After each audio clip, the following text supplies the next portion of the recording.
Buenos días, buenas tardes, buenas noches a todos los amigos de Madrid Singularity. Hoy estamos comenzando las actividades del año y les deseamos un feliz año nuevo 2023 y feliz año nuevo chino, año lunar del conejo de agua. Así que comenzamos con una presentación magistral de Aubrey de Grey. So let me switch into English. Because Aubrey de Grey is English, so he will be speaking in English for all of us, members of Madrid Singularity. Actually, I'm very happy to tell you that Madrid Singularity right now is the second largest group about the future in the meetups. And we are only second to London Futurist, that is led by my co-author, David Good. So we have almost 3,000 members from Spain and from all over Latin America, as I like to say, from Madrid to Mexico and from Miami to Montevideo. We cover all the Spanish-speaking world, over 500 million people, and we are proud to be the second largest language as a mother tongue, only after Chinese, because we have more people who are born speaking Spanish than speaking English.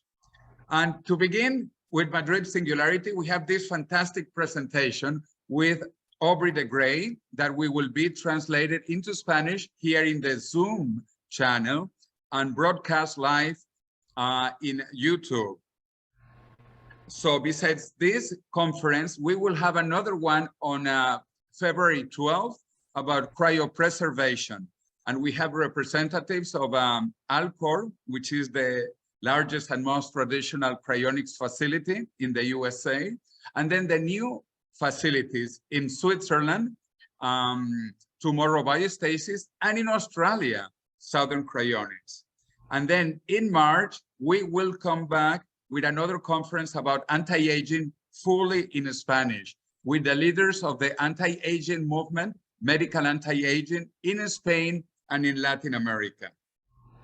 But now let's introduce our fantastic speaker, Aubrey de Grey. I actually met Aubrey de Grey exactly 20 years ago at Yale University in the year 2003. And I had read a lot about him before, but only physically I met him in 2003 at Yale University. He was already working on anti-aging. He got his PhD from Cambridge University based on his previous book, which was the mitochondrial theory of aging and talking about oxidation and free radicals. And Aubrey, before he studied also at Cambridge, he got his Bachelor's of Arts in computer science. And he worked a long time in computer science, artificial intelligence, until he realized that the biggest problem of humanity is aging. All of us are aging and all of us are dying until now. So he began to write a fantastic book called Ending Aging that was published in English in the year 2007. And then later it was published in Spanish, as you can see on the right, El fin del envejecimiento, a fantastic book that I recommend to everybody. And it is in many other languages. It is in Italian, it is in German, it is in many other languages. Also, he inspired me to write my bestseller book, La muerte de la muerte, The Death of Death, with my fantastic British co-author, David Good. And the prologue is by Aubrey de Grey. This book is a bestseller in many languages, and finally, it will come out in English, published by Springer Nature, Springer Verlag, Springer Nature, this summer, in English as well. And also it will be coming out in Japanese, Korean, and many other languages. So I'm really excited. And the inspiration is due also to Aubrey de Grey, that I repeat, wrote the prologue. So I have admired Aubrey de Grey for a long time. And he was very popular also at my alma mater, MIT. He was so popular at MIT Technology Review, the magazine of MIT, that he appeared on the cover of the magazine in the year 2005. But basically, they were making fun in a way of Aubrey de Grey, or he can talk more about that later if he wants, that his ideas were not really possible. But I am so happy that in 2019, the same publication from MIT, Technology Review, basically gave the reason to Aubrey, saying that old age is over if you want it. So I am really proud that MIT changed its mind and that Aubrey is winning the battle of ideas and then of anti-aging itself. So German philosopher Arthur Schopenhauer has this fantastic phrase: all truth passes through 3 stages. First stage, it is ridicule. And Aubrey was ridiculed for a long time, and other people working on these ideas as well. Second stage, it is violently opposed. And Aubrey has sadly experienced that opposition himself personally. But finally, we are looking into the third stage, that it will be accepted as self-evident. And we are getting close to that point. So with that, let me give the word to Aubrey de Grey so that he can begin with his presentation that he will do from his own computer, his own laptop, and talk about his new foundation and how he sees the field evolving. So Aubrey, thank you so much for being with us. Well, thank you so much, Jose. That was an extremely kind and generous introduction. And yes, I apologize to everybody. I do not speak Spanish, so I will be giving this presentation in English. And I would like to very strongly thank Nicholas Charnovsky, who will do simultaneous translation into Spanish. He is a great supporter of the Longevity Crusade, and I am very grateful to him for doing this for us today. So I am going to speak for maybe half an hour before I answer any questions that the audience may have. And I'm going to be talking about the initial activities of the new organization that I set up just a few months ago, LEV Foundation, Longevity Escape Velocity Foundation. I am the President and Chief Science Officer, and I have a fantastic team, and I shall talk about that in a moment. I'm having trouble at my end. There we go. Good.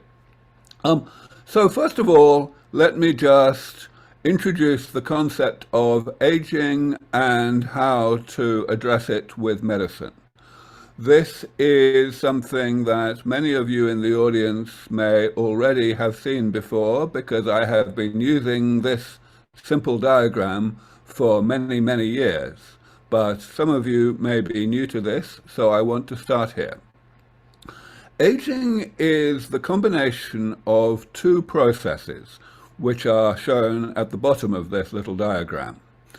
The first process, which goes on throughout life, even starting before we are born, is a process where the body damages itself. The body creates changes to the molecular and cellular structure of the body as consequences of the normal functioning of the body. Metabolism is the word that biologists use to describe all of the things that the body does to keep us alive from one day to the next. So these changes occur and accumulate throughout life. And the reason why it is appropriate to use the word damage to describe these changes is because the body is set up to tolerate only a certain amount of those changes. Eventually, late in life, there is more damage than what the body is set up to tolerate, and the result is that we start to get sick. That is the second process that's part of aging, the one that I describe here as happening in late life, that the damage causes the many pathologies of late life. So the purpose of this diagram is to describe, just in one word, the 3 approaches that we might, in principle, take to prevent the pathologies of late life. What that means is to separate metabolism from pathology, to allow us to carry on being alive without getting sick. Now, in principle, we could separate metabolism from pathology by separating damage from pathology. In other words, we could make the body capable of sustaining more damage without getting sick. But, of course, we could only do that to a limited degree. The more damage you have, the more difficult it is to keep you healthy. And that is why the right-hand alternative, geriatrics, has not worked, why we have failed to eliminate the health problems of late life over the many decades where we have been trying to apply medicine in that way. About 100 years ago, a few people began to realize that geriatric medicine was never going to work against the health problems of late life. And that is where the field of gerontology came from. People started to say, well, let us be more preventative. We want to separate metabolism from pathology. Instead of trying to separate damage from pathology, let us separate metabolism from damage. In other words, let us make the body run more cleanly, and so that it does not create so much damage as a consequence of being alive as it normally would. And that was a very original idea, but that has also been completely unsuccessful. We have failed to do this. Ultimately, the reason why it has been unsuccessful is because the process of creating damage is just too closely linked to the processes that we need metabolism to do to keep us alive. So, again, it's a non-starter. But 20 or more years ago, I started to talk...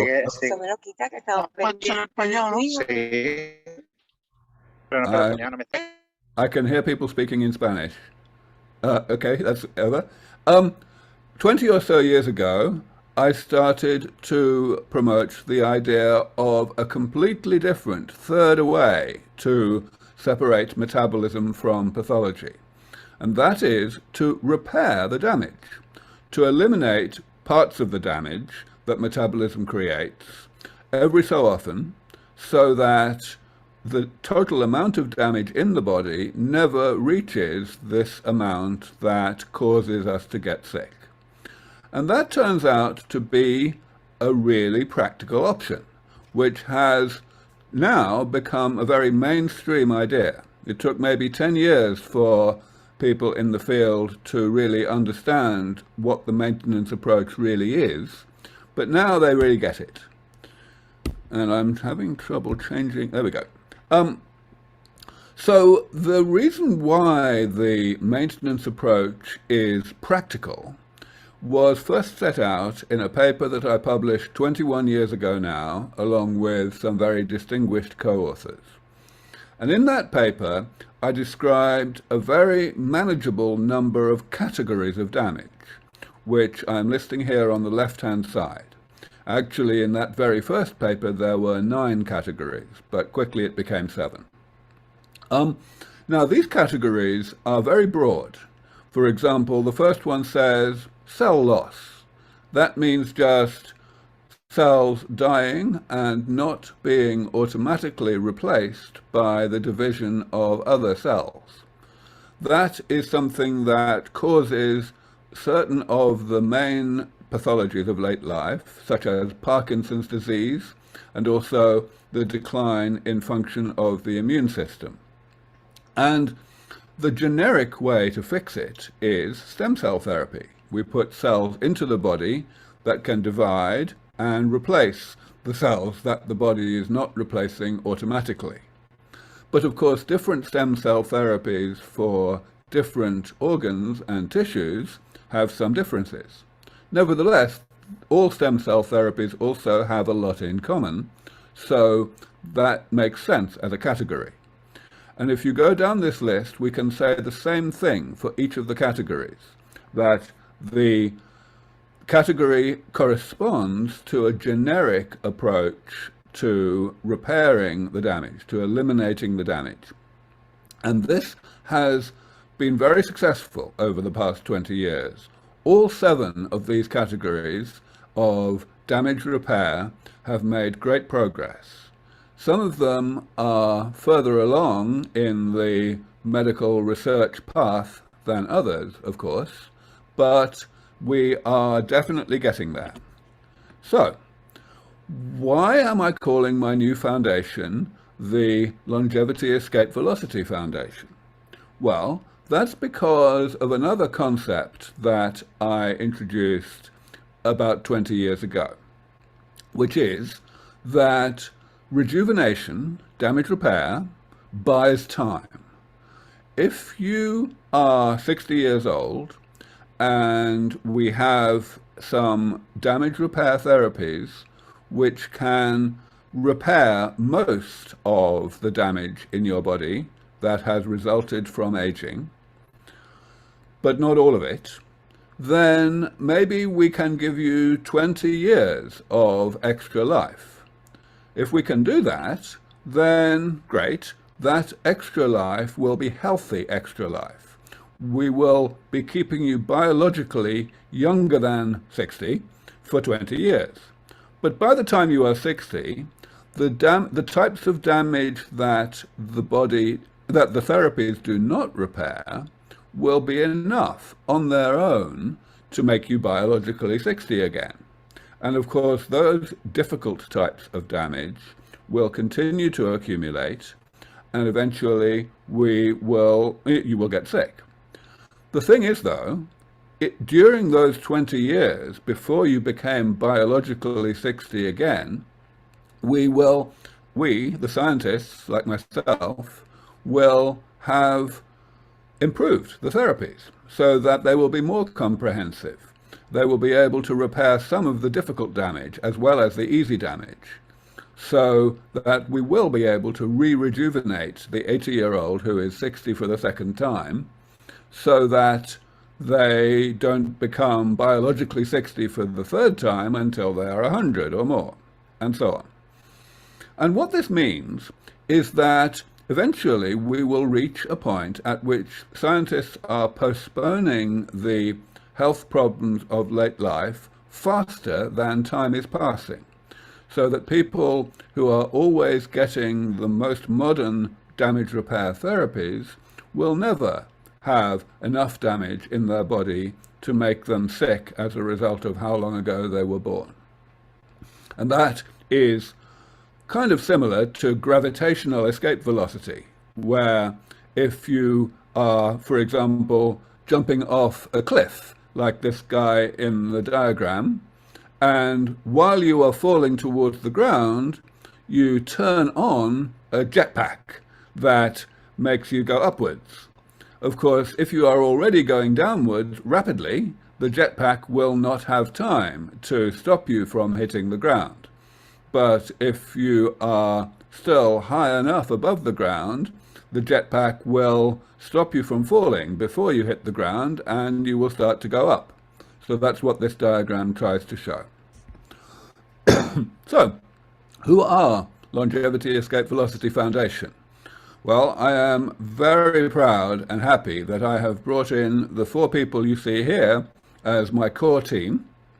Caitlin Lewis and Max Pito and Ben Zealy all used to work for Sense Research Foundation in one capacity or another, and they are helping me to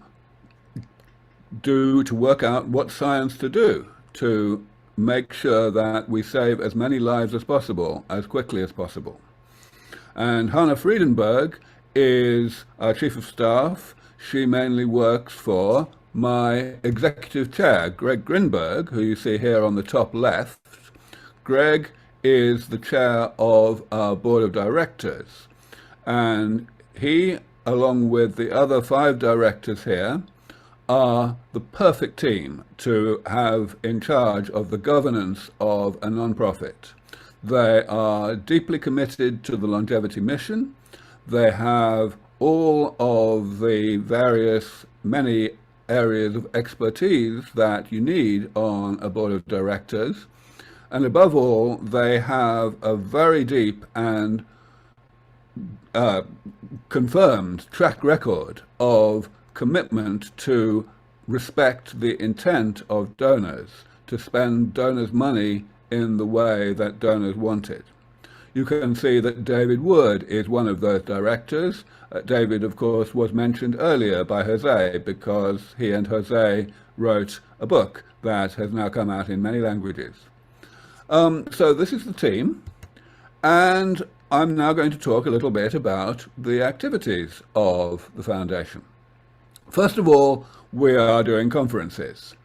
Some of you will know that for the past 20 years I have run a series of conferences, first in Cambridge, then in Berlin, and now in Dublin, in Ireland.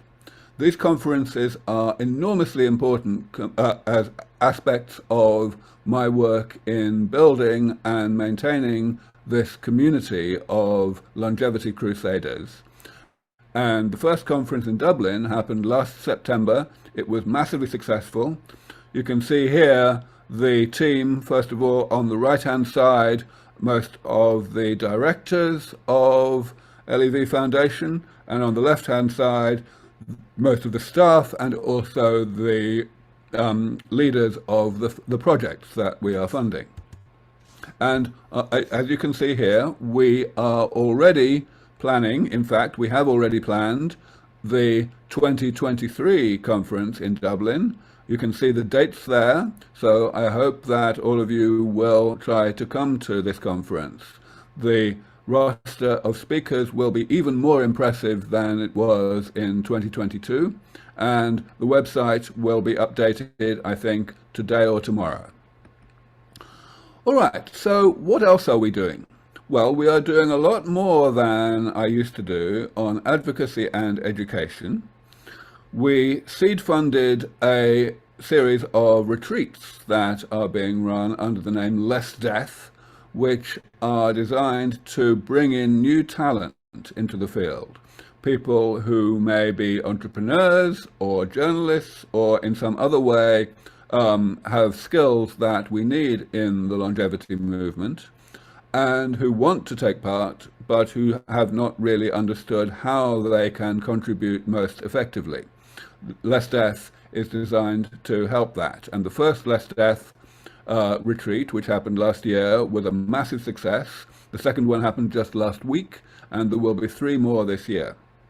Similarly, we are helping to kickstart a longevity movement in Africa, which is led by 2 wonderful people, one from South Africa, one from Nigeria. Again, they are running annual conferences, among other things. So please look up Afro-Longevity. And then in terms of policy, especially in the US, we are interested in educating policymakers and elected representatives. That is the job of the Alliance for Longevity Initiatives, A4LI, which we are funding. And finally, we have the Healthspan Action Coalition, which is a patient advocacy group that is bringing together many, many constituencies to represent the older generation in a way that gives the older generation hope for the eventual medical control of aging, rather than just fatalistic managing of the process of becoming sicker and sicker. So, now I want to talk for the rest of the talk about our research focus.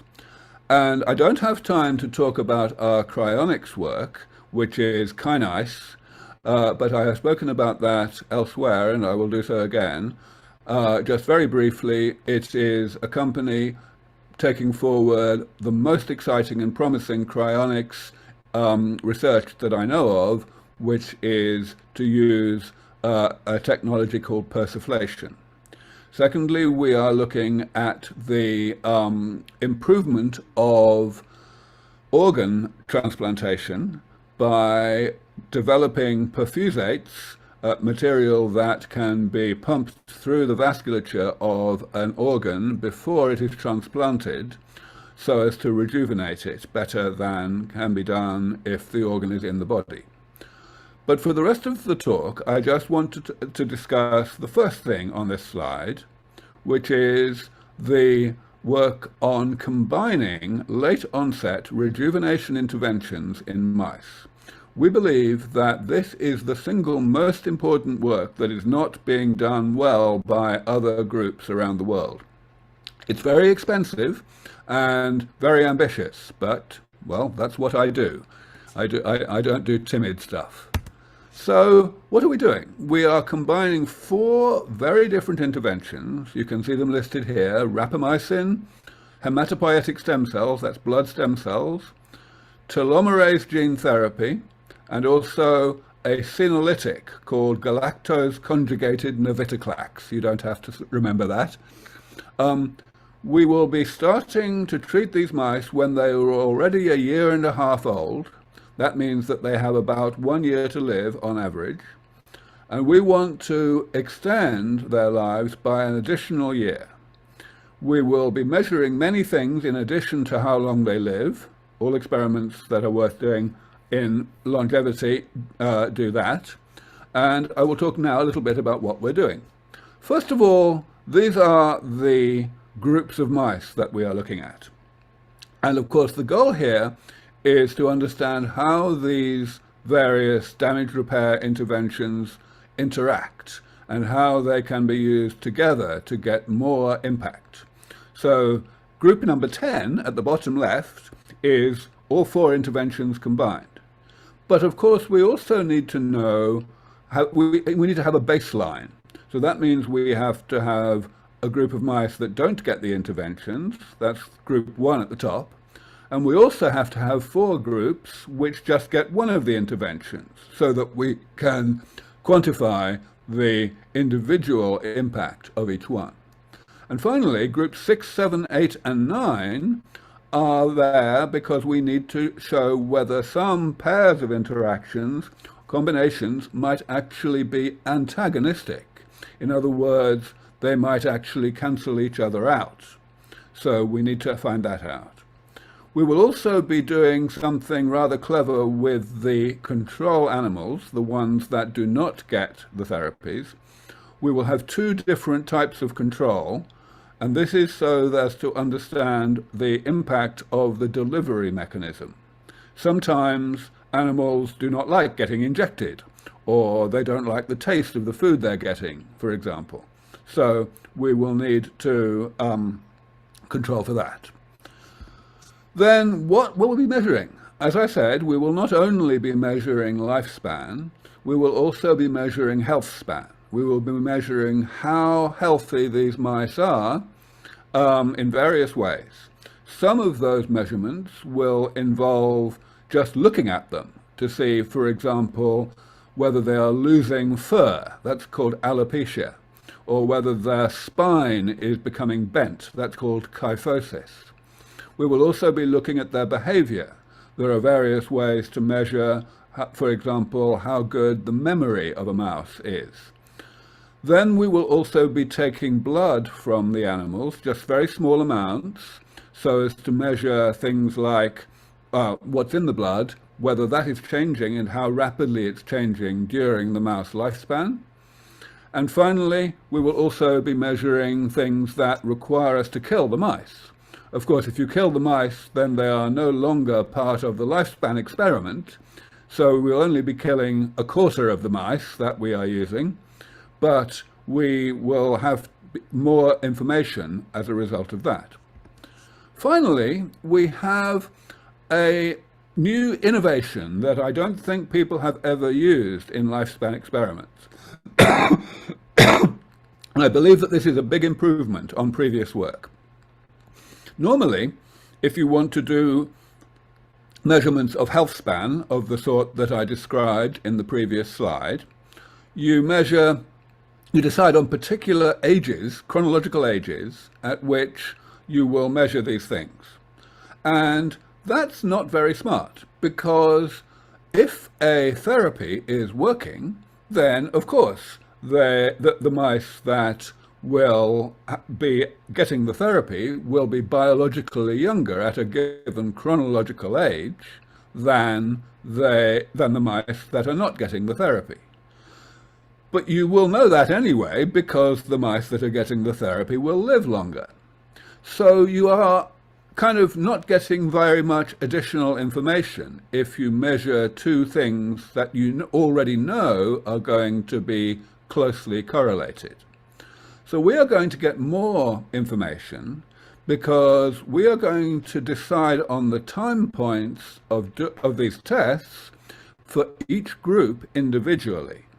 And we will do so on the basis of how many of the mice are alive. So in each of the 10 groups, we will do our first tests after 10 of the 50 mice in each sex have died. And we will take 4 of the mice to kill, and we will do all the other tests as well. Similarly, the second time point will be when 8 more mice have died, and so on. This will get a better signal-to-noise ratio than what you would get in a standard experiment of this sort. So that's all I'm going to say. I'm now going to answer questions for as long as we like. But of course, I should emphasize that you can always go to our website, levf.org, to support us. We have, of course, a nice friendly donate page, and also for updates on all of our work. So, thank you very much, and over to you. Well, thanks to you, Aubrey, for this fantastic brief introduction to anti-aging and to your new foundation. I also want to thank Nicolas doing the translation from Brazil, which I have followed also a bit, and it sounds pretty good. And also to Tony Carbonero, who is coordinating all the technical issues and the Zoom and the streaming on YouTube. By the way, we have had about 100 people connecting, half of them in the Zoom and half in the streaming.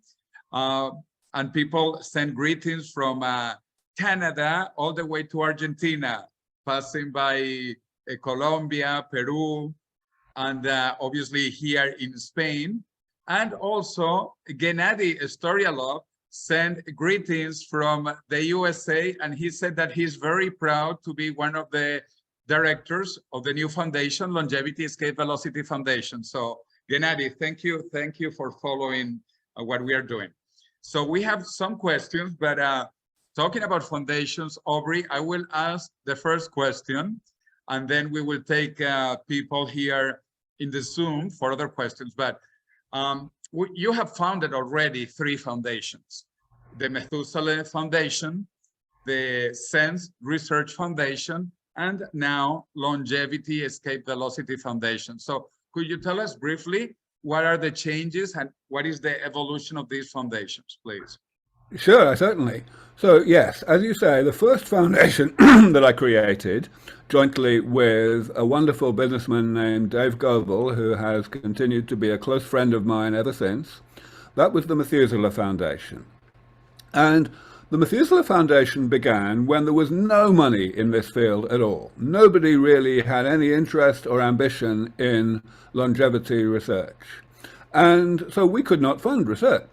So the first thing that we did was to improve the profile, to raise the profile of longevity research by essentially just making it more interesting to the general public.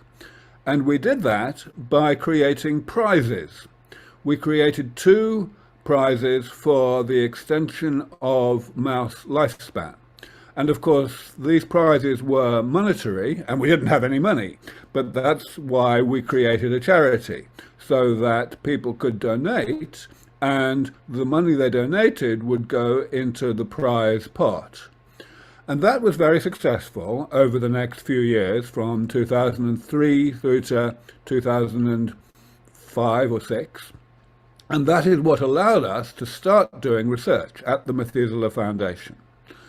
But eventually in 2009, we decided that actually it would be better to have two separate organizations. One for the PR and the promotional stuff, like the prizes, and another one for the research. So that's why we created Sense Research Foundation, which has been pursuing rejuvenation research, the development of these medicines to repair damage. Now, at Sense Research Foundation, again, we are a non-profit, and the money to do this research comes from philanthropy, almost all of it, which means that there is an enormous amount of freedom to work on very difficult problems that are neglected by industry and also by academia, in which, for different reasons, there is a very strong pressure to work on the easiest problems. So Sense Research Foundation has done splendid work. I'm very proud of the work that was done there, is being done there, to take forward the early stage research to create these rejuvenation medicines. But one thing that Sense Research Foundation only slightly ever did, and really has not done sufficiently, and never will do sufficiently, I don't think, is the work that I talked about today, combining individual therapies to get the main result that we want, to repair damage comprehensively enough that we can actually extend healthy lifespan, first of all in mice, and of course eventually in human beings. Also, Sense Research Foundation has not historically done any significant work in cryonics, and that is another major interest of mine. Of course, it is designed to help and save the lives of people who are too old to have any chance of benefiting from the rejuvenation therapies that Sense Research Foundation is working on. So that is the main top-level distinction between the three different foundations. Okay, fantastic, Aubrey. We have many friends here, so let's hear from them. We have a friend from Italy. Andrea is in Italy. We have friends from Venezuela. Oscar, Christian, Vicente from Venezuela, from Spain, Albert and Pepe Serrano, for example. So who wants to be the first one to ask a question in person?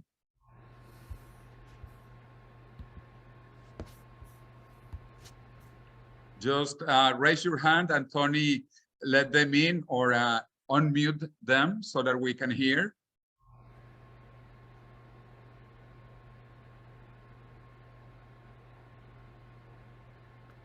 Andrea, adelante. Hi, Jose. Hi, Aubrey. Hi, everyone. Thank you for the interesting topic. And I want to ask this curiosity on persuflating materials for organ transplanting. I wanted to know more information. What are these? Yeah, Thanks. so at the moment, if you go to the LEV Foundation website and you look at our projects, there are just a couple of paragraphs about persuflation and about why it is such a promising technology. But let me just summarize. The idea is that with persuflation, you will be able to cool a solid organ, or of course a brain or the whole body, much more rapidly than you can if you do it with surface cooling, cooling from the outside of the body. And that's very important for reducing the amount of damage that is done by the cryopreservation process. Especially it is because you need less cryoprotectant in order to avoid crystallization, which is of course the main thing that damages organs when they are frozen. You need less cryoprotectant if you cool faster. And the cryoprotectants are a little bit toxic, so that's very beneficial. The second huge advantage of persuflation is that it prevents cracking, the fracturing of tissues as a result of thermal stress, essentially because cracks do not propagate through gas, through bubbles. So the main clever thing about persiflation that is new in this company Kinice and its predecessor Aragos is which gas you use to pump through the vasculature. In this case, they are using helium. And there are various reasons why helium is a good one to use. The main one is that it has very low solubility in water. So it does not mess up cells by making bubbles inside cells. Thank you. Okay. Okay. Do you want to continue, Andrea, or with that question? Are you happy? Yes, I am. After I think about this. Thank you. Okay. So please feel free to ask in Spanish as well. That, somebody has just asked a question in the chat. Chat. Yes. So you want to read that question, Aubrey? Yeah. If longevity or immortality is a main characteristic of cancer cells, do we risk to get a massive cancer condition when we approach immortality? Yes, that's a very good question. So some people prefer to consider cancer as separate from aging, but I don't do that. I regard cancer as part of aging because almost all cancers happen late in life. And indeed, if you look at the list of 7 categories of damage in aging that I have been using for so many years, one of them is what I call division-obsessed cells, which means cells that are dividing when they are not supposed to. And of course, that is the main definition of cancer. So we are very, very much focused on eliminating cancer. But your question is quite correct. On the one hand, if we are too aggressive in introducing stem cells or other regenerative, rejuvenative mechanisms, and we don't do anything about cancer, then there is definitely a risk that we will get more cancer than we had before. And I think that this is the main challenge which faces people who are working on the concept of partial reprogramming, which is something that was pioneered, in fact, by Spanish and Latin American researchers over the past decade. I do not know how that will work out, but that is a big challenge for people working in that area. However, we can also describe the interaction between cancer and regeneration the other way around. We can say that if we are successful in developing therapies that really, really cure cancer, that bring cancer under complete control, then we will be able to be more aggressive with regeneration than we otherwise could. It will make the rest of our job easier. And I think that there is a genuine chance that we may be able to do that. Okay, I'm going to keep reading. Joey Koningsbruggen says, is there a reason not to use partial reprogramming? I gather that could be done. Right. And Joey, first of all, let me thank you very deeply for the donation that I just saw came in to LEV Foundation that you just made. Thank you very much for that. So actually, coincidentally, I just answered the partial reprogramming question in part, but let me answer it some more. As I said, the concept here, which for those of you who don't know, is to drive backwards the developmental clock in cells in the body using what are called the Yamanaka factors, proteins that were discovered in Japan 15 or more years ago. The idea here is to make cells in the body more stem-like, more regenerative. And definitely we need to do much more work in this area. I have explained that the main concern is that it may make more cancer. And we just don't know the answer to that yet. But it may not. We may be able to avoid that. And in particular, I am very interested in the possibility that other factors, other different ones than the Yamanaka factors, may also achieve the same regenerative impact, the regenerative therapy, without having nearly so much risk of cancer. So there's masses to do in this area. Let me see what else I can see here. That's from Joey.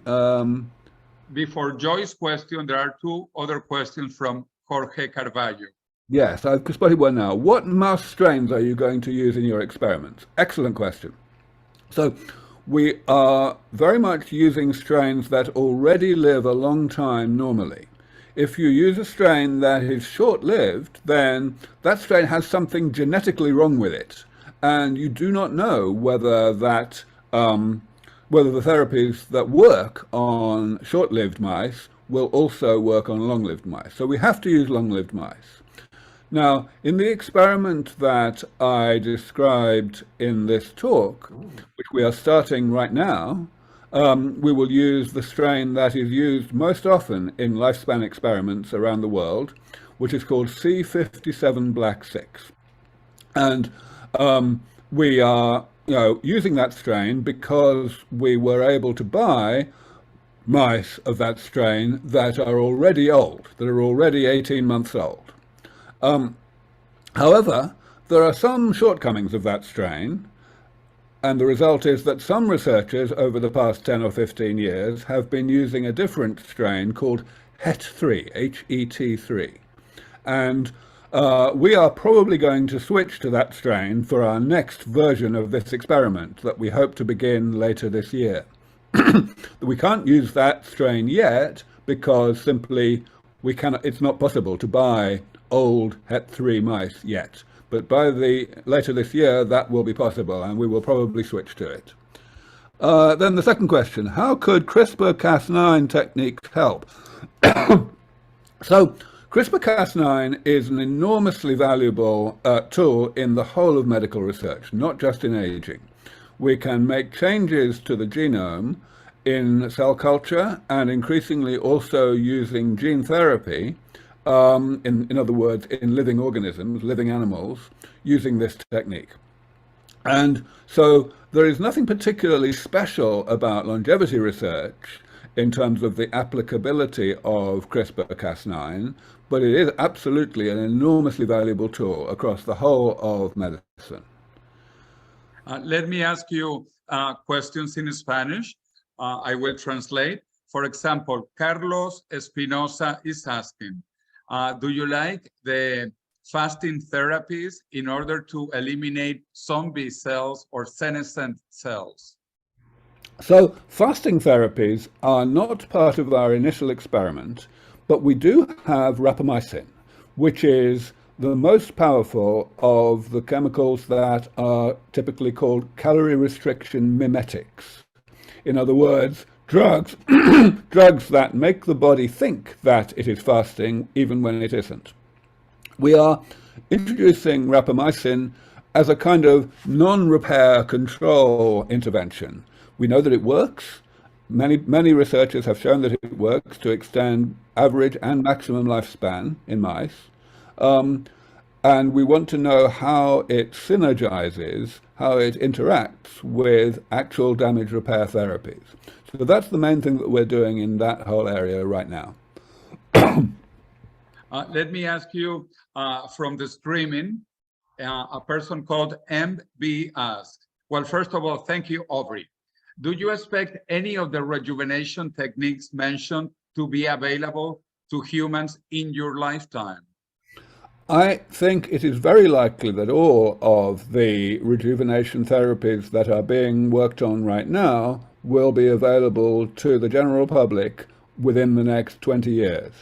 I think that there is a probably 50% chance that they will be available, at least to some people, within 15 years, because the research is moving so rapidly now.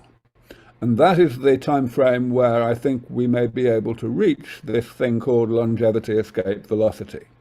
Of course, we need to do a lot of research between now and then. So there is a 10% chance at least that we will not get there for 100 years. But a 50% chance is quite enough to be worth fighting for. There is a related question in Spanish from Mauricio Vladimir. Mauricio asks, what is the life expectancy that you are targeting now? 150, 200 years, since there are already a lot of people, especially in Japan, who live over 110 years of age. Well, actually, there aren't all that many who live to 110. In fact, there aren't all that many who live to 100. But no, I do not think about lifespans at all, not even slightly. I am all about the humanitarian impact of this work. I am interested in stopping people from getting sick, because being sick is miserable. I do not like to see human beings suffer, and I want to prevent them from the main cause of suffering that exists in the world today, which is being sick as a result of having been born a long time ago. So that's what I want to do. The longevity aspect of this is a side effect. It's a consequence of staying healthy. And I don't think about that very much. Okay, another question in Spanish from Carlos Fernandez. He basically asked, how long before we get these therapies? First for slowing aging, and second for rejuvenating people. So it's divided into extending lifespan and reversing aging itself. So, first of all, as I mentioned a moment ago, it is impossible to give a confident answer for how long this is going to be. So the only answers that I can give are probabilistic. I can say that there is a 50% chance of getting there in 15 years, but a 10% chance of not getting there for 100 years. But to answer the rest of the question, it is very important to understand that we will not have this intermediate phase where we are slowing aging down but not reversing it. That's not going to happen.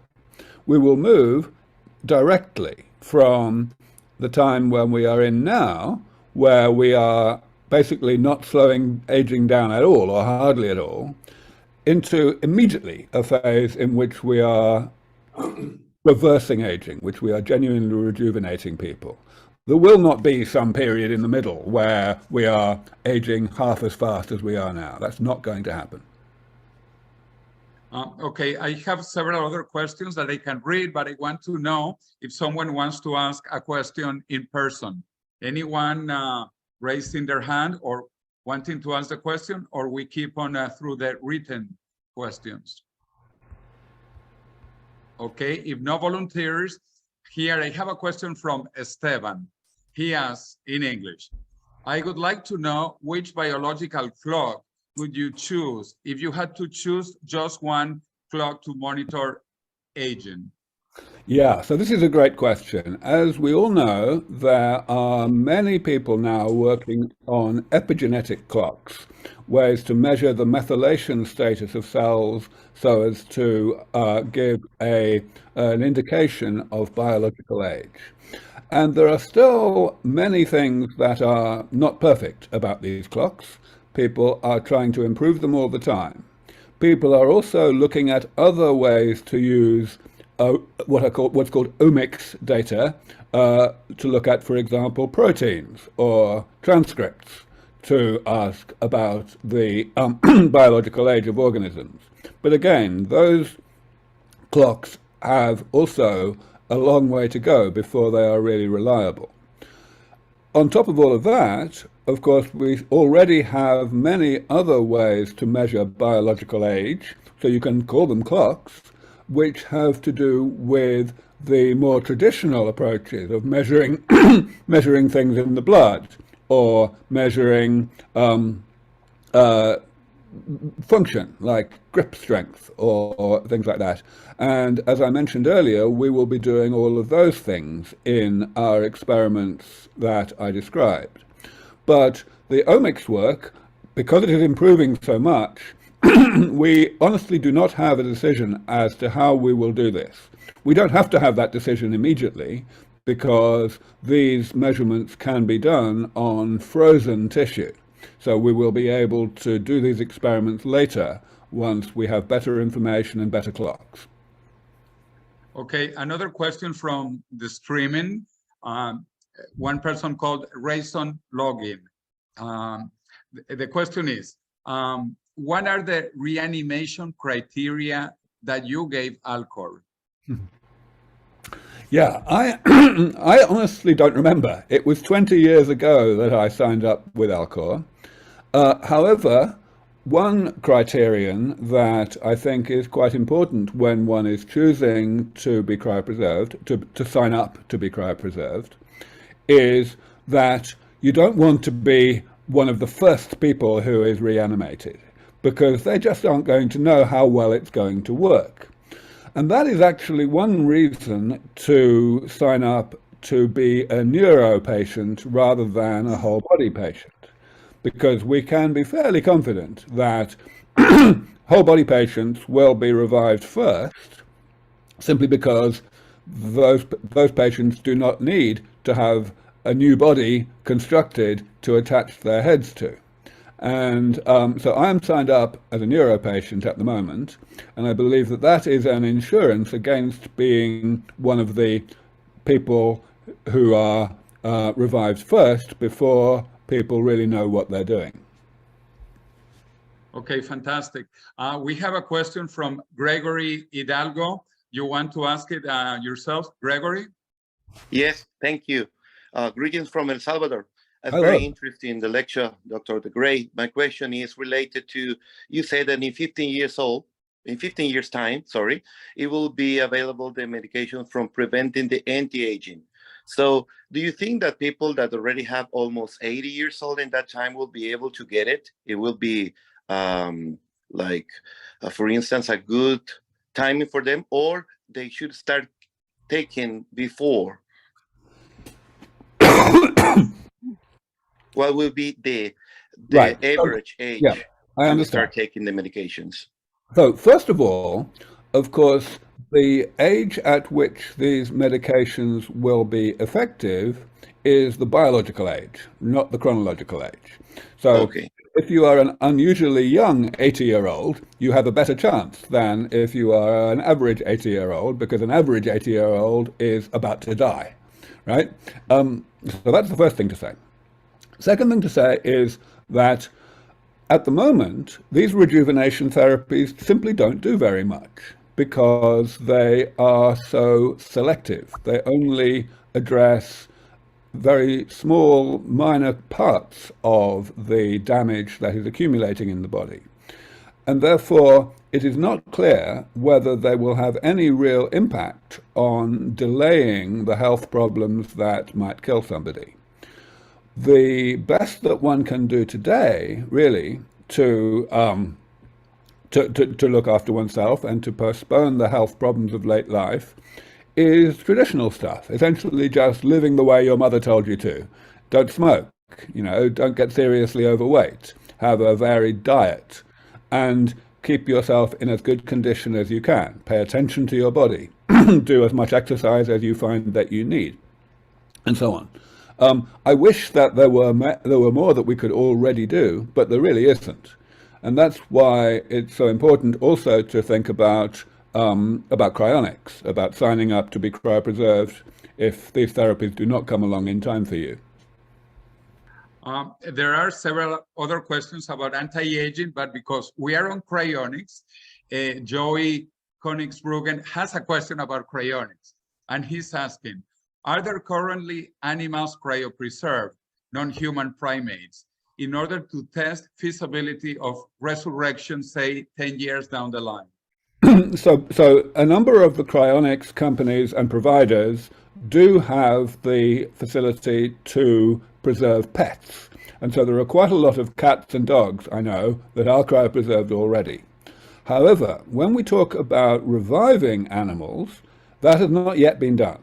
It's certainly something that would be a huge milestone for the feasibility and indeed the credibility of cryonics, and it's something that people want to do. But reviving a cryopreserved mouse is very, very nearly as difficult as reviving a cryopreserved human. So we still have some way to go before we can reach that point. Okay, let's go back to questions here in the Zoom. Amarildo asks, what does rejuvenation really mean? To extend life by preventing serious illness, or to actually reverse aging and function again as someone in their 20s or 30s? It absolutely means restoring function, restoring how you look, how you feel, and how you function to how you were in early adulthood, in your 20s or 30s. Now, of course, really, that's not so much a contradiction. I'm not saying no to the first of the alternatives, because those alternatives that you gave in the question are not really alternatives. They are the same thing. A lot of the confusion about this arises from inaccuracy and imprecision about the definition of what the word aging means. The word aging means different things to different people, and that's a real problem. So I try not to use the word aging very much. I talk about the health problems of late life and so on. So yes, that's really basically yes to both of your alternatives, but especially the second one. Okay, Bernardo asks, does rapamycin risk reducing the capabilities of the immune system? Right, so rapamycin was originally discovered and used medically because it does suppress some aspects of the immune system. But this has been researched a lot over the past decade or more, since it became apparent that rapamycin can extend the lifespan of mice. And first of all, there are definitely only some aspects of the immune system which are affected. Secondly, there is a lot of work going on to develop drugs that are similar to rapamycin, but that do not even have that effect, that do not have any of the side effects that rapamycin was shown to have. So it's really not much of a problem. Okay, I believe Enrique Segarra from Spain asked, this is in Spanish, so I will translate.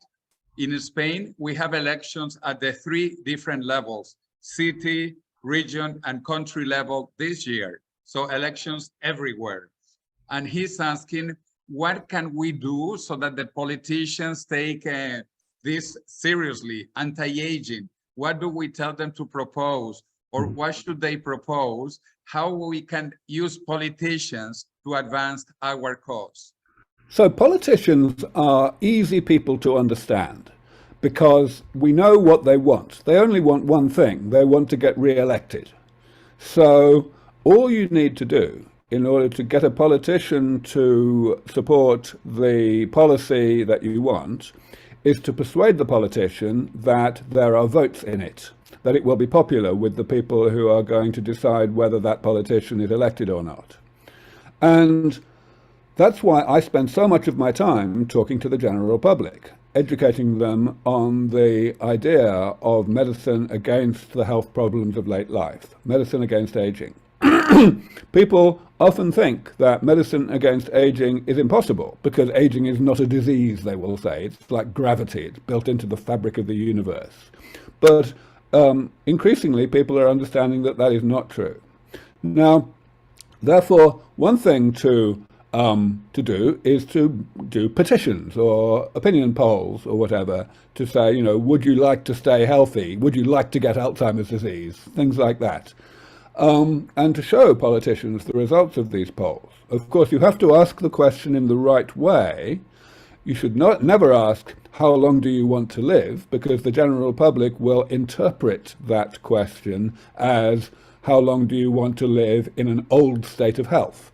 Which, of course, is not the right question at all. Another thing that should be borne in mind in Spain is that Spanish researchers have done a lot of the most important work in this area. In fact, 2 Spanish researchers, Maria Blasco and Manuel Serrano, were responsible for the most pioneering work that has led to 2 of the 4 interventions that we are using in our mouse experiment. Maria showed that telomerase could extend lifespan in mice, and Manuel developed this thing called conjugated navitoclax, this senolytic. So, you know, Spain is one of the leading countries in terms of the actual contribution that has already been made to the medical control of aging. And politicians like to be able to, you know, say things like that. So further promoting this work in Spain is actually going to be easier from a political perspective than it is in most countries. Excellent. We have a question from Christian Salas, who is a medical doctor in Venezuela. Actually, two quick questions. He's asking about using exosomes from stem cells from the umbilical cord as opposed to exosomes from mesenchymal stem cells. That's question number one. And question number two from the same medical doctor, he's asking which kind of senolytics would you recommend to use with a human patients now? Okay, let me answer the second question first because it is a much simpler question.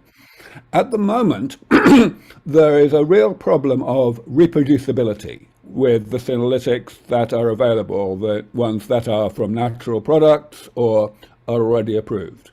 It seems that these senolytics do not really have enough selectivity to kill senescent cells. That is why in our mouse experiment, we are using this rather sophisticated chemical that we are having to get synthesized, you know, at our own expense. It is very promising. It looks much more selective than most of the things that have been used, and we also understand why it is selective, because it is targeted to cells that have a particular enzyme that they make a lot of that senescent cells do. But for things that are available already to the general public, I really don't think that we can make good recommendations. Plus also, of course, we must remember that I am a PhD, not an MD, so I am legally not allowed to make recommendations of that kind. Okay, on the second question about exosomes from different types of stem cell, this is a very active research area. Honestly, it is impossible to say which exosomes are better. The general idea of using exosomes rather than injecting the stem cells themselves is a brilliant thing, and it may be the main way to avoid the immune reactions that come from using stem cells taken from a different person, what's called an allogeneic stem cell transplant. So that's the big advantage. But what exosomes to use, or indeed whether to build exosomes that did not come from cells at all, but rather we just engineer what's inside them, you know, these are very, very early research areas that we just can't answer the question yet. Okay, another question from Javier Jimenez in Spanish, so I will translate. What do you think about the therapies that Liz Parrish is taking and her company BioViva? So Liz is a wonderful member of this community, a great friend of mine, and she, as many of you will know, she was what she likes to call patient zero in getting gene therapy for telomerase and follistatin several years ago in Colombia. All I know is she's doing very well for her age. She seems not to have had any side effects from this, and she may very well have had benefits. But these are unapproved therapies in Western countries, so at the moment there is no more that we can say.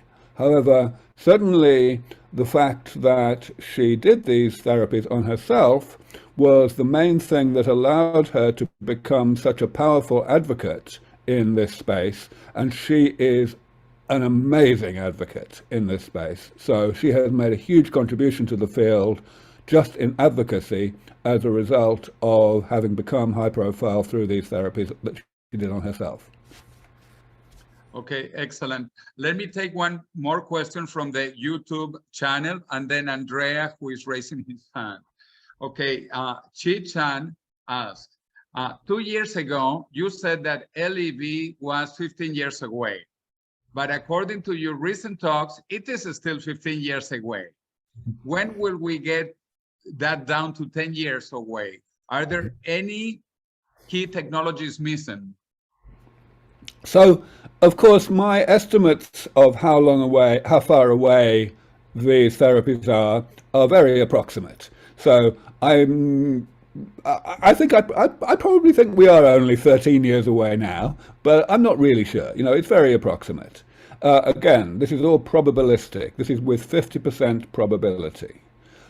However, what I can say, if we look at the past 20 years, is it's looking good now. Over those 20 years, I have been making predictions of this same sort. And 20 years ago, I said that we were probably 25 years away from longevity escape velocity, with, again, 50% probability. Now, that means that we have only gone half as fast as I predicted. So that sounds bad, but it doesn't sound nearly so bad if we ask what I was saying 10 years ago. 10 years ago, I was still saying 20 to 25 years. I felt that we had made hardly any progress. Whereas in the second 10 years, the past 10 years, we have hardly slipped at all. My predictions have been going down by about 1 year per year. So I believe that we have a good chance that my predictions will continue to come down by 1 year per year. I do not believe that there are any huge showstoppers now. 10 years ago, there were. 2, at least, of the 7 categories of damage and categories of damage repair had made essentially no progress in the previous 10 years since I started talking about them.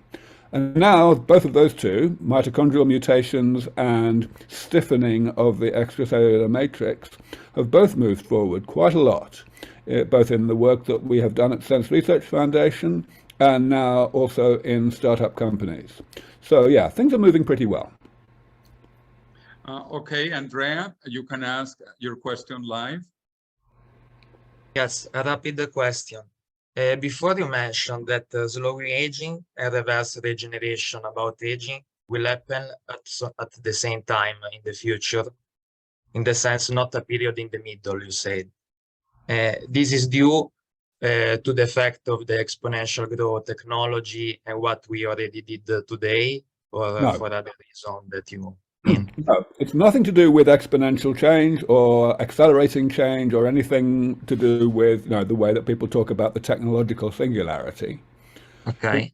It's purely because the therapies that are going to achieve this longevity escape velocity will be rejuvenation therapies. So it's simply a question of how much time they buy. If you have therapies that are comprehensive enough, then you will age backwards. You will become biologically younger as time goes past. If the therapies are not comprehensive enough, that means that there are things that can kill you on schedule, that we are not slowing down, that we are not repairing, right? And that's why there will be essentially very little impact on longevity, on how long we stay healthy, and on how rapidly we go downhill thereafter. Even if we are fixing some of the types of damage, that's not good enough. It's like, you know, it's not good enough with a car to eliminate the rust if you don't eliminate the contaminants in the oil, things like that. Okay, we have several more questions in Spanish. Let me read them out to you in English. Santana is asking, what do you think about the recent discoveries by David Sinclair from Harvard, saying that he's rejuvenated mice with injections, or different organs in mice with injections? Yeah, so David has been doing some fantastic work over the past, well, of course, he's done fantastic work for the whole of his career. But recently, the work that has been most prominent is to do with using these Yamanaka factors that I spoke about earlier that are used for partial reprogramming. He is particularly fond of using just 3 of the traditional 4, so not using the one that is considered to be most dangerous for cancer. And he has been getting very good results. He published a paper a year or 2 ago now showing that he could help with blindness in old mice. and he's done more recently. However, there's still a long way to go. Recently, he published a paper showing that you could rejuvenate mice using these techniques, but he used mice that had an acceleration of their aging on account of another thing that he was testing, which he calls the information theory of aging. So we still have some way to go before we can genuinely show that normal mice in middle age can have their lifespan extended using this kind of technique. It's certainly something that needs to be explored, and people are exploring it, both David and other people, and we will very much be wanting to explore it as well in combination with other therapies in the future. Okay, there is a question from Guillermo Canata. He's asking if we can activate cellular organelles like peroxisomas in order to reverse aging. Okay, peroxisomes, which is what you meant, are important organelles in all of our cells, but they are not quite so interesting as mitochondria or lysosomes. The reason I say that is because, unlike mitochondria, they do not have their own DNA, so they cannot accumulate mutations. And unlike lysosomes, they are not places for the destruction of waste products. So they do not accumulate indigestible waste products. Peroxisomes are more easily regenerated by the cell than either lysosomes or mitochondria. So they do not accumulate damage in the same way. And that's why we are not focusing on them at the moment. But, of course, as with everything in biology, more and more is being learnt about peroxisomes all the time, and so we may change our mind, depending on new discoveries. Okay, Bernardo is asking a question in Spanish. It could be interesting to quantify the savings in the health systems with life extension. Do you know of any such studies quantifying the economic gains? Oh yes, there have been many such studies quantifying the economic gains. These have been going on for decades, for at least 20 or 30 years, and they have been published by very authoritative people. If you want to know more about this, the right term to search on in Google is longevity dividend. That is the name that has been given to this kind of thing.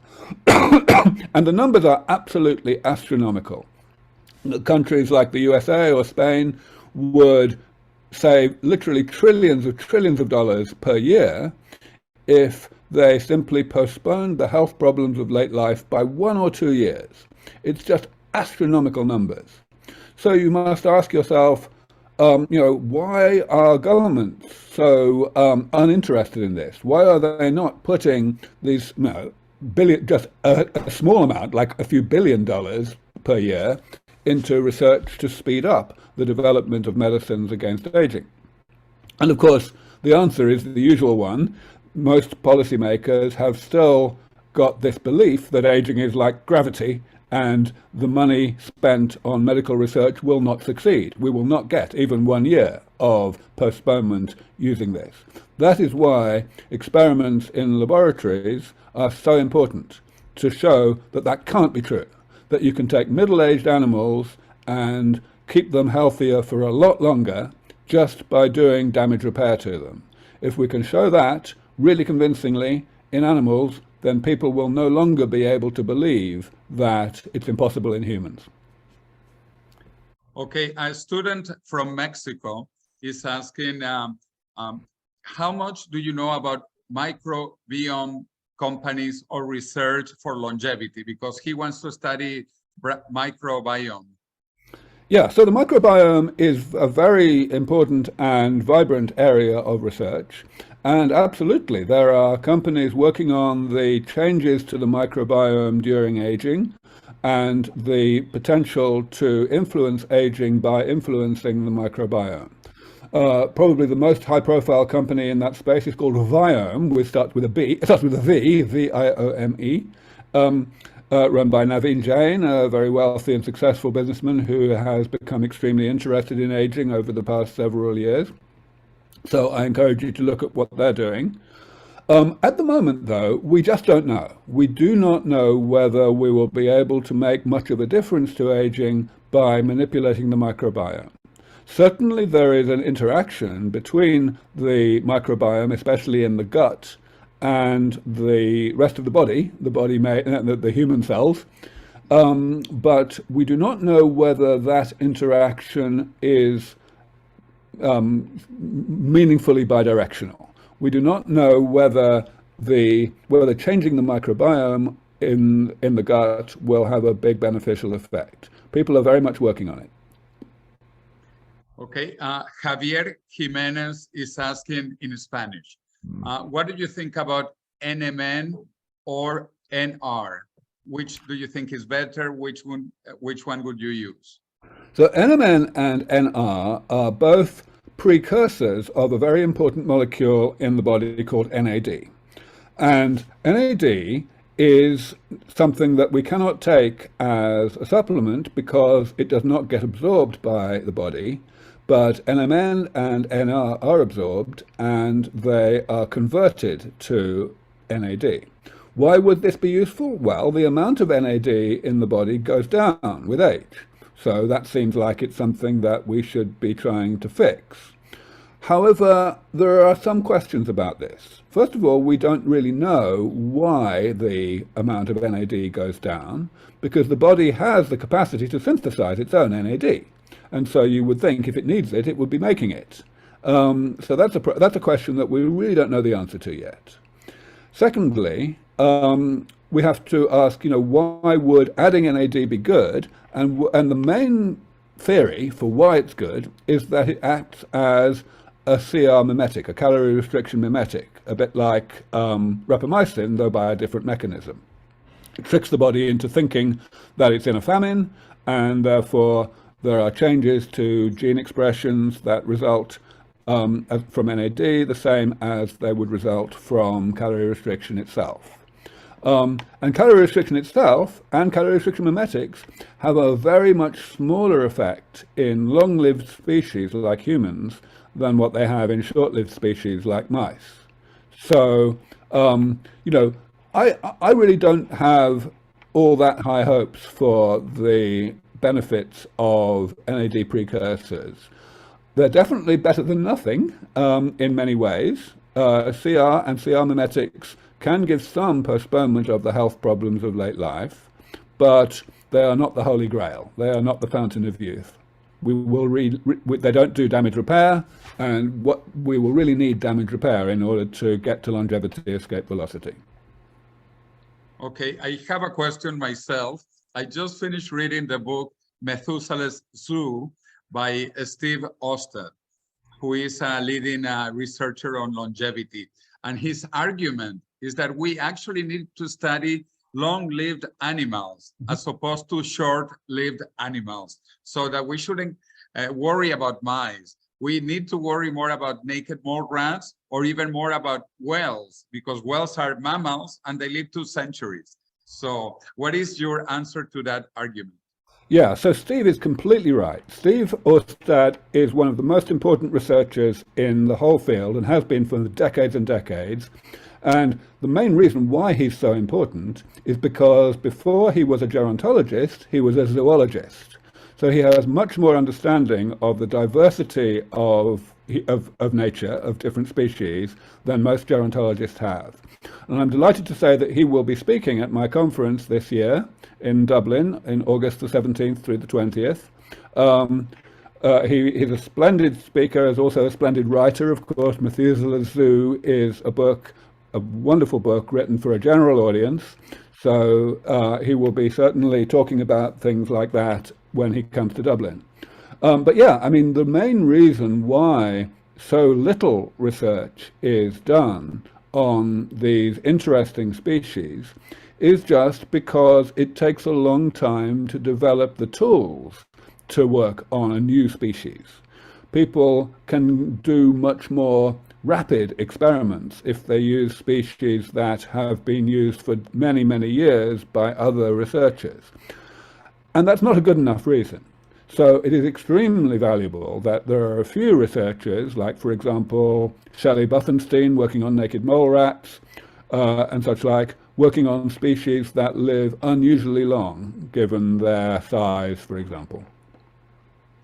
Okay, we have a question from Bernardo, and he's saying, what is your experience with resveratrol?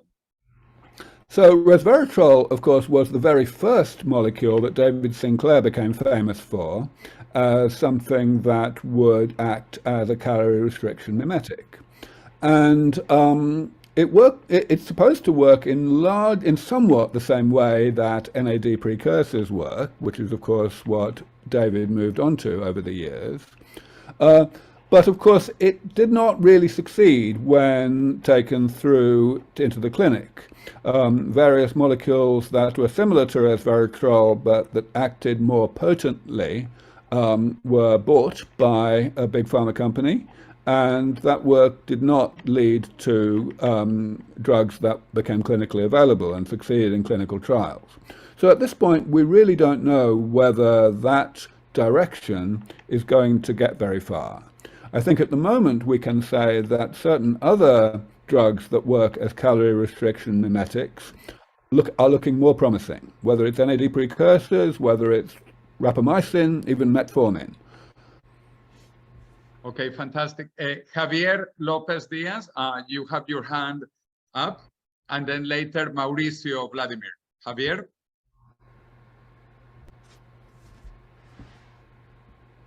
You are muted. Hola, buenas tardes a todos. Good afternoon. Para una mejor corrección, prefiero si me pueden traducir la pregunta. Yo quiero preguntarle si es de suponer que los acontecimientos se desarrollarán en el orden que voy a decir, o podría ser que no necesariamente en ese. Es decir, primero, se puede deducir que se curarán y podrán prevenir todas las enfermedades. A continuación, tras esto, poder frenar el envejecimiento, efectivamente. Posteriormente, la posibilidad de rejuvenecer. Y tras ello, pues, años después, poder lograr revivir a todos los criopreservados de una forma efectiva, o a una gran parte. Siempre y cuando esa criopreservación pues, se haga de una forma íntegra y con buena calidad. Okay, Javier, I will try to translate quickly. He's asking about the timing, the order of the things happening, like if we are going to cure diseases first, if we are going to cure then later aging, and if we are then going to rejuvenate people. And additionally, he talks about cryonics. And then later, after we have cured aging and all of that, we will bring people back from cryonics. So, first of all, the first part of the question really comes from the same thing I was talking about earlier, that people mean different things by the word aging. So really, there will not be a difference between the treatment of aging and the treatment of age-related diseases. In my mind, there is really no such thing as a distinction between aging itself and the diseases of old age. They are part of the same thing. It's just that there are some aspects of age-related ill health that we give disease-like names to, and some that we don't, and that's all. So really, those things will happen at the same time because they are the same thing. Now, reviving people from cryopreservation is, of course, very, very difficult, and there's no point in doing it until we have sufficiently comprehensive rejuvenation technologies that we can repair the thing that they died of, that they were pronounced legally dead because of. And that will have to be really good, quite apart from the fact that we must also repair any damage that was done by the cryopreservation process. So I think we are still several decades, certainly 30 or 40 years away from being able to revive anybody who was cryopreserved. Let me jump in. there, Aubrey, because Ray Kurzweil, that we also know very well, he talks about 2 dates, basically 2029 for longevity escape velocity that he defines in a similar way, but still aging. We keep on living longer, but aging. And then 2045, when we will be able to rejuvenate people. So that is maybe why some people are confused, because he talks about 2 different processes and 2 different times. Yeah, I think it's probably confusing to talk about 2 processes and 2 times, because really there are not going to be 2 processes and 2 times. There's going to be one point at which we reach longevity escape velocity. Some people are calling it the Methuselarity, and there will not be some kind of intermediate time, the intermediate period when we are slowing things down, or rejuvenating, but not really rejuvenating, not really achieving LEV. Okay, Javier, you wanted to say something, and then Mauricio? Bueno, como conocer un poco de este campo, no sé si me podrías decir, según tu criterio, cuáles son las compañías criónicas que ofrecen una mejor calidad en cuanto a los procesos de conservación, a un control más riguroso y estricto de todos los parámetros que hagan pues tener más esperanzas de cara al futuro. Okay, I will answer that because, Javier, that is the topic of the next webinar. On February 12th, we have the 3 most interesting cryonics companies talking about that. So I want to see you on February 12th, and we will have a session only about cryonics, okay? Let's go to the next question, Mauricio. Okay, thank you. I'm going to explain my ideas in Spanish, and maybe Professor Cordeiro can translate. Me gustaría saber si los esquimales viven en promedio 43 años. Es un producto de las enfermedades que desarrollan y deterioran su cuerpo por el efecto de todas las condiciones extremas que ellos viven. Gracias. Okay, Mauricio is asking about Eskimos. You know the Eskimos in Canada, that he says that they live 43 years. And if that is because of their genome, epigenome, environmental conditions, what do you think might be causing that? Well, honestly, I have no idea. I did not actually know that they had such a low life expectancy. Of course, the way to answer this question is to look closely at what they die of, their causes of death, and also at their health during the last 10 years, especially, of their lives. So to see whether they are in some way aging differently than other populations. But I do not know. Okay. We have 2 questions from doctors. A medical doctor called Dr. Anti-Vejez. I believe that is Juan Carlos Mendez from Venezuela. He's asking about mesenchymal stem cells exosomes. What is the latest on that for anti-aging effects, mesenchymal stem cells exosomes? Right. So I actually think there was a similar question earlier on. Honestly, it's a very new area. The whole area of exosomes at all is a very new area. There's massive still going on. At the moment, I am not aware of any research showing actual life extension in mice from injecting exosomes of any kind, whether from mesenchymal stem cells or from other sources. But that's probably because the experiments have not yet been done, or if they are being done, they are not completed yet. So we just don't know yet. It's too early to say. Okay, this is also a bit similar to a question before. Dr. Christian Salas asked about autophagy.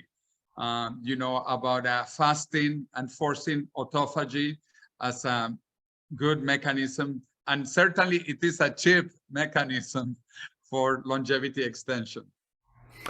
Yeah, so autophagy is another word that is often used imprecisely. So, first of all, there are various different types of autophagy, but usually we are referring to something called macroautophagy, which is a process of delivering damaged material from the inside of the cell to the lysosome, which is where things are destroyed in the cell and recycled. Now, autophagy, therefore, consists of two parts, really. The autophagy itself, which is this delivery to the lysosome, and then there is what happens in the lysosome, the destruction of the material that has been delivered. Now, autophagy itself does not decline in terms of its performance during aging, or at least not in any meaningful way. What does decline is the destruction in the lysosome, the second part. So if we stimulate autophagy, what we are doing is we are delivering more stuff to the lysosome. Why would you want to do that? Well, if there is a famine, then there is a need to change priorities in terms of what proteins and other molecules you synthesize in the cell.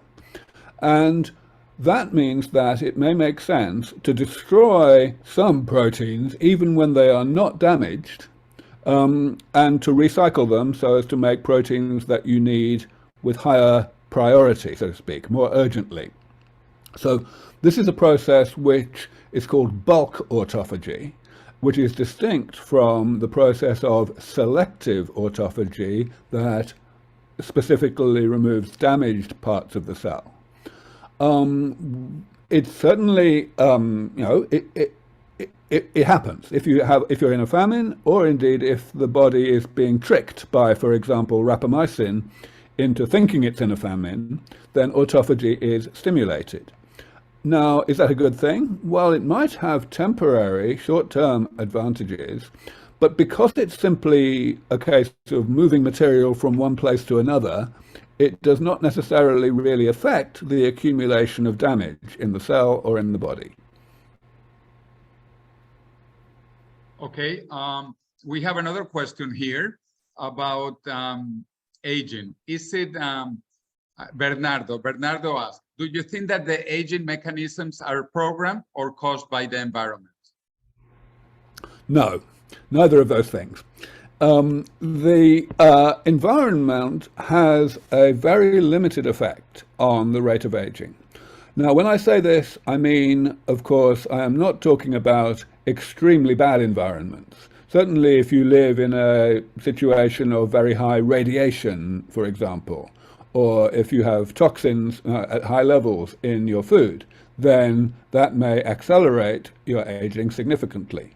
But if we compare the lifestyle and diet and other environmental factors of people who are not in that situation, then there is very small difference between them. Now, in terms of whether aging is programmed, it depends what you mean by programmed.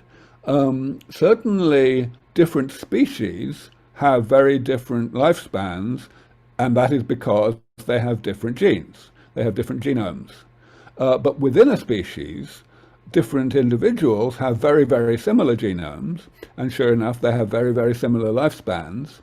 And the contribution, what's called the heritability of the contribution of genes to lifespan is quite small. So really, the main differences that we see in the population between long-lived and short-lived individuals come from things that are neither environmental nor genetic.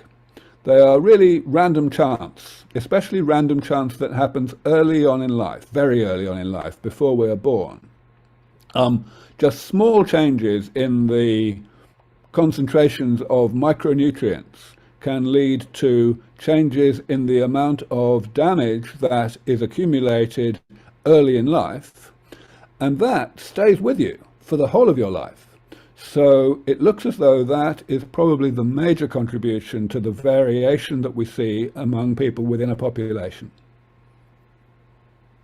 Okay, we actually have also a reply from Gennady Storyalov about Eskimos. We were talking about Eskimos, so Mauricio, A friend says that various Canadian studies of life expectancy in the 2010s showed that life expectancies of various Eskimos Inuit groups rose to the low 20s, but to the low 70 years, but were still lower than the general population. That was kind of an explanation about Eskimos, and we will finish soon. And because we are talking about Eskimos, that means cryonics. The next session is about cryonics. Okay, one more question, Aubrey, from Dr. Juan Carlos Mendez. What do you think about hormesis? Hormesis, well, first of all, let me define it for everybody. So hormesis is the concept that we can benefit from mild levels of bad things, mild levels of stress, so long as that stress is temporary. If we have a situation where the body is given some challenge, then the body will mount a response to that challenge and minimize the damage that the challenge does. But quite often, that response to the challenge will continue in the body after the stress itself that caused the response has gone away. And that means that the body will be essentially protecting itself unnecessarily well, and that may be beneficial. But as you can see, this effect is always going to be very small, because first of all, the initial stress has to be small in order that it does not kill you or do permanent harm, right? Secondly, the response has to be proportionate to the stress. And even if it continues afterwards, there will be some trade-off, because otherwise the elevated response would have existed without having to have the initial stress that triggered it.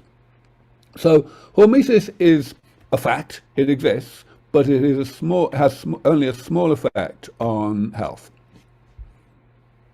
Okay, I have a final question for you, which is about ethics, the morality of all of this, because you have argued before that you are dedicating your life to this cause of longevity and anti-aging, because this is the number one issue for humanity. So could you expand on that? What is the ethical foundation of this war against aging? Yeah, really the only reason why anyone would begin to ask that kind of question is if they are starting from the assumption that aging is something completely different from the diseases of old age. Nobody suggests that there is any ethical question around looking for ways to stop people from getting Alzheimer's disease, or looking for ways to stop people from getting cancer. But when we talk about aging, people are much more confused about that. And that's simply because people have a bad idea in their heads of what aging is. That's why I began my talk by describing what aging is and showing that there is no meaningful distinction between the aspects of age-related ill health that we call diseases and the ones that we don't. That's why there is no ethical question here. It's all about health. Ill health causes suffering, and we need to work as humanitarians to minimize the amount of suffering in the world. Aging currently causes far more suffering than any other phenomenon in the experience of humanity. So that has to be our number one focus when we want to be humanitarians. Yes, I totally agree, Aubrey. In fact, in the United Nations Declaration of Human Rights, the first right is the right to life.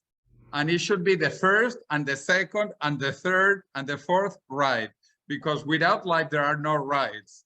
So yes, this is an ethical campaign, I think, that you are leading, and you have been very successful, and we hope you to be more successful in the future. So I recommend everybody to read his fantastic book, Ending Aging, in English, or El Fin del Envejecimiento in Spanish or in other languages. And besides thanking, obviously, Aubrey de Grey and Nicholas for the translation, and Tony for the technical assistance. Remember that next event will be on Sunday, February 12th, with 3 leading experts on cryonics. There were several questions about cryonics, and Aubrey de Grey himself supports cryonics. So do I personally. So I think we need to learn more about this area, about cryonics, and we are going to have fantastic experts talking about that in English with a Spanish translation in the Zoom. So please register for that too. Looking forward to having you with us forever and ever and ever. And if we live long enough, Aubrey will have time to learn Spanish. And we will have time to learn Klingon or Vulcan, because I love to say, you know, like Mr. Spock, live long and prosper. But I want to say it in Vulcan and in Klingon, in many other languages. So Aubrey, any final words to say goodbye until we see you next time? Well, I just want to thank you, Jose and Nicholas and Tony and everyone who was involved in having me along today, and all the excellent questions from the audience. Thank you very much for your interest in this work, and let us move on together and bring aging under complete medical control as soon as possible.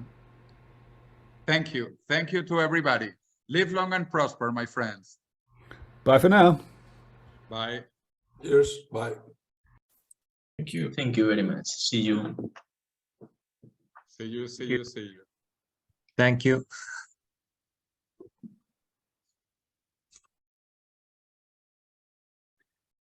Bueno, Tony, ya cortamos y luego voy a